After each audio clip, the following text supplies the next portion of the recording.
This one is about a truly lovely topic, waste management and disposal.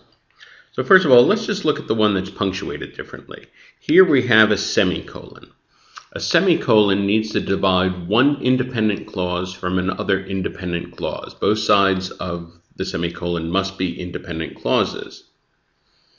But what we have here, while the states all have these problems, that is a dependent clause. And to have a dependent clause, then a semicolon, then an independent clause, that is just a grammatically incorrect structure. So C is out. Now when we look at the others, we have this in the main sentence, in the main independent clause, we have a compound subject, the predominant industries and the regulatory environment. That is a plural subject, and so we need the plural verb. And the plural verb is determine. So determine is correct, determines is incorrect. So determine correct, determines is incorrect, determines is correct. So right away that nukes A and D as well. Now we're down to B and E. Now this is much more subtle. This is less about grammar and more about logic at this point.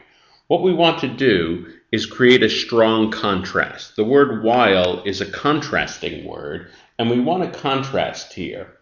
The first part of the sentence is where it's talking about industrial waste problems. All the states are the same, and then the predominant industries and regulatory environments, all the states are different. So we want something that really highlights the fact that all the states are the same in the first half of the sentence and all the states are different in the second half of the sentence.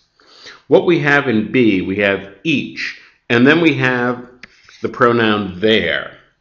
And each is singular and there is plural, so this is actually a grammatical mistake here. There cannot refer back to each, so that's a problem also. That leaves us with E, so we hope that E is going to work for us. Well, if we look at the various contrasts, in A we had all the states and of the states, not a strong contrast.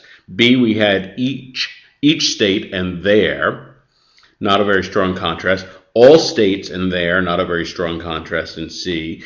Each state and each state, exactly the same, so there's no contrast in D. But what we have in E is all states are the same, and of each state, each where they're different. So the contrast is handled beautifully in E. There are no grammatical mistakes, and E is by far the strongest answer choice.